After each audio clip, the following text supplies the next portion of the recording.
If you think that you actually can transform yourself into a simple native of some unsophisticated country living a very primitive life, then the magic is gone. But none of them did. The whole point of the romantic vision of the noble savage was that he was unattainable. If he was attainable, he was useless. That is certainly true, because then he becomes this awful given, this frightful rule of life, which is just as confining, just as disciplining, just as detestable as that which it replaces. And therefore, the unfindable, the unattainable, the infinite, and so forth, these are the heart of the matter. Similarly, for example, if you ask what is common to the enchanters and the phantoms and the griffins and the motes and the rattling and the ghosts and the gibbering bats which surround medieval castles and the ghosts with bloody hands and the fearful dark voices which reach you from all kinds of mysterious and terrifying ravines and so forth. What is the common to these and, let us say, the large, great spectacle of the peaceful organic Middle Ages with its tournaments, its heralds and its priests and its royal personages and its aristocracy, quiet, dignified, unalterable, and essentially at peace with itself? If you say what is common to both these, and both these are of course stock in trade to the romantic writers, the answer is both these things, if placed alongside the daily reality of a beginning of an early industrial civilization in Lyon or in Birmingham, in some sense compromise it. That is to say, even Scott, let us take the extraordinary case of Scott. Here is a writer commonly accounted as a romantic. In a sense, you may ask, as indeed a number of Marxists, puzzled Marxist critics do ask, why is Scott a romantic writer? Scott is simply an extremely imaginative and scrupulous writer who managed to describe with considerable fidelity, in a way to affect all kinds of historians, the life of ages preceding his own, say 17th century Scotland, say 13th century England, say 15th century France, and so forth. Why is this romantic? Well, by itself it wouldn't be. Naturally, if you are simply a very faithful and scrupulous medieval historian simply describing the exact customs of your ancestors, you are simply being a historian in the best classical tradition. And you are simply telling the truth as well as you are able, and this is in no sense a romantic, but on the contrary, a highly reputable academic activity. But Scott was a romantic writer. Why was this? Simply because he liked these forms of life. That is not quite enough. The point is that by painting these very attractive and delightful and hypnotic pictures of these ages, he placed alongside our values, by which I mean the values of 1810, the values of 1820, the values of his own contemporary Scotland or his own contemporary England or France, which were what they were, which were the values of the early 19th century. By the side of these values, whatever they may have been, Protestant, unromantic, industrial, at any rate not medieval, by the side of these he placed another set of values, equally good if not better, in competition with these. And this in some sense shattered the monopoly, shattered the possibility of the fact that every age is as good as it can be and is indeed advancing to an even better one. If you ask the difference between Macaulay and Scott, you will see it precisely in this. But Macaulay really does believe in progress. He believes everything fits into its own place, and the 17th century was less fortunate than the 18th, and the 18th much less luckier than the 19th. Everything is all right where it is. Everything can be explained in terms of its own causal forces, and we are progressing. Everything fits, everything advances at a certain cost, it may be, but at the same time, if it were not for human stupidity, human idleness, human perversity, and other dark forces, vested interests and the like, we should be progressing much faster. This he had in common, to some degree, with James Mill and the utilitarians. He believed in Bacon, he did not believe in mystical religion, that is plain. Now, that is a picture whereby you say there is a reality, it has a certain nature, we study it, we are scientific, we know more now than we used to know before. They didn't know how to become happy, we know it better. We don't know it perfectly, but we know it better. And our descendants will know it better still. Whether we ever get to the goal of a perfect society, stable, unalterable, with all possible and actual human wishes totally satisfied in a harmonious manner, nobody can tell, but it is not an absurd ideal.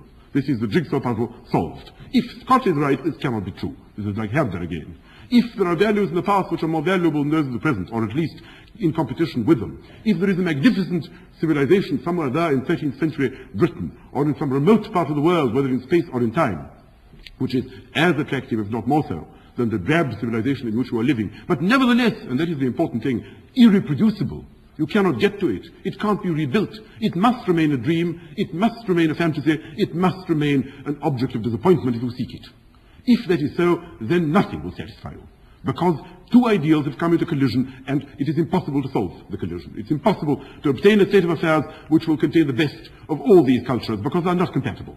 And therefore the notion of incompatibility, of plurality of ideals, each of which has its own validity, becomes part of the great battering ram which Romanticism employs against the notion of order, against the notion of progress, against the notion of perfection, classical ideals, the structure of things, and so forth. That is why Scott, surprisingly enough, is correctly called a romantic writer. No universal pattern, no great style, la ligne vraie, of which Diderot spoke, the real line, the underground tradition to which Mr. T.S. Eliot wished to penetrate. These are the things which are denied and denounced by the entire Romantic movement from the beginning to the end as a fearful delusion, only likely to lead to stupidity and shallowness on the part of those who pursue it. This is nature methodized. This is Pope's nature methodized. This is Aristotle. This is what the Romantics most bitterly detested. And therefore, one must break up this order. One must break it up by going to the past, or by going within oneself and out of the external world, or one must go and seek to be one with some kind of great spiritual drive which one will never completely identify oneself with, or one must somehow idealize some myth which will never quite come to pass, a Nordic myth, or a Southern myth, or a Celtic myth, or some other myth, it doesn't matter which, class, or nation, or church, or whatever it may be, which will constantly drive you forward and which will never be fulfilled, and the essence and value of which is that it is strictly unfulfillable, so that if it were fulfilled, it would be worthless. That, I think, is the heart and essence of the Romantic movement, so far as I can see. Will and the life as not as a man, as an activity, as something which cannot be described because it is perpetually creating. You mustn't even say itself, for there is no self. There is only movement. That, I think, is the heart of the Romantic movement. Now, something perhaps ought to be said about its consequences. About its consequences almost in the present day. And it has certainly had them. It has happened to a very vast degree, but of course it was met by certain counterforces which to some extent softened the blow. For there is no doubt, whatever else may be said about Romanticism, that it did put its finger, so to speak, upon something which Classicism had left out, upon these unconscious dark forces, upon the fact that the classical description of men, and the description of men by scientists or scientifically influenced men, such as Helvetius, let us say, or James Mill, or H.G. Wells, or Shaw, or Russell, is not the whole of man. There were certain aspects of human existence, particularly the inward aspects of human life, which were totally left out and which therefore distorted the picture in a very violent degree. One of the movements, certainly, which it led to in the present, is the so-called existentialist movement in France, about which I should like to say a few words. For existentialism seems to me certainly the truest heir of Romanticism. Before I speak of it, let me make plain what I think to be certain common qualities.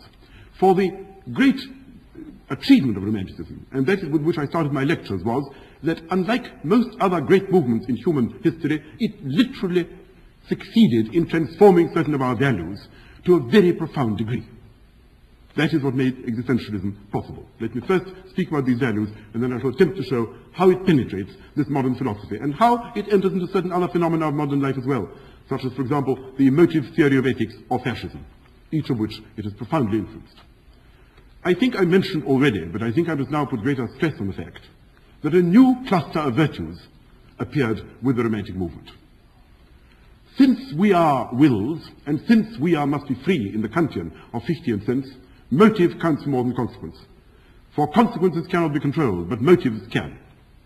Since we must be free, and since we must be ourselves to the fullest possible degree, the great virtue, the greatest virtue of all in a sense, is what existentialists call authenticity, and what the Romantics called sincerity. Now, as I tried to say before, this is new.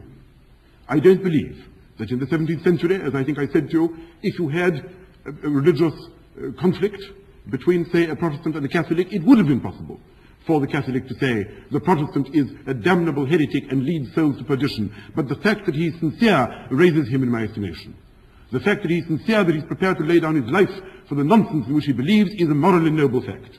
And that anyone, so to speak, who is sufficiently a man of integrity, anyone who is prepared to sacrifice himself upon any altar, no matter what, has a moral personality which is worthy of respect, no matter how detestable or how false the ideals to which he bows his knee. The notion of idealism, as I say, is new. Idealism means that you respect people for the fact that they are prepared to give up health, wealth, popularity, power, all kinds of desirable things which their emotions demand, which that which they can't control themselves, what Kant called the external factors, emotions which are themselves part of the psychological or physical world, that people are prepared to lay that aside for the sake of something with which they truly identify themselves, no matter what. And the notion that idealism is a good thing and realism a bad one, and I think I said to you before, if I say I am something of a realist, you now mean I'm about to tell a lie or do something peculiarly shabby. That sense of realism is the result of the Romantic movement, namely that sincerity becomes a virtue in itself. And this, I think, is, so to speak, at the heart of the whole thing. The fact that there is admiration from the 1820s onwards for minorities as such, for defiance as such, for failure as being nobler in certain respects than success, for every kind of opposition to reality, for, so to speak, what is called taking up positions on principle where the principle may itself be absurd. That this in some way is not regarded with the kind of contempt with which you regard, say, a man who says twice 2 is 7, which is also a principle, but which nevertheless you know to be the assertion of something false, is significant. Because what Romanticism did was to undermine the notion that in matters of value, politics, morals, aesthetics, there are such things as objective criteria which operate between human beings, such that anyone who doesn't use these criteria is simply either a liar or a madman, which is true, say, of mathematics or of physics. And this division between where objective truth obtains, say mathematics, say physics, say certain regions of common sense, and where objective truth has been compromised, say ethics, say aesthetics and so forth, that I think is new. And that I think has created a new attitude to life. Whether good or bad, I will not volunteer to say. That is to say, if you ask yourself, for example, what kind of moral evaluation you would give to certain historical personages, I don't know. Let us say you compare utilitarian figures who conferred benefits on mankind, say Frederick the Great, or Kemal Pasha, let us say, about whom you might think that their private characters were not irreproachable, about whom you might say that they were perhaps, in certain respects, hard-hearted, or brutal, or cruel, or were not at all free from certain impulses which on the whole human beings disapprove of. At the same time, there is no doubt they improved the lives of their peoples, they were competent, they were efficient, they raised the level of life, they created great organizations which have lasted, and they have been the source of a great deal of satisfaction, strength and happiness to a large number of persons. On the one hand, these. And if on the other hand you compare them with, say, someone who obviously caused suffering, John of Leyden, who caused cannibalism to occur in the city of Münster, who caused a large number of people to be slaughtered for the sake of his own apocalyptic religion, Torquemada, who, let us say, destroyed a very large number of persons whom today we should consider innocent for the sake of their souls, with the purest possible motive. Supposing you ask yourself, which of these persons you rate higher? In the 18th century, there would have been no doubt. Frederick the Great clearly comes above a religious madman.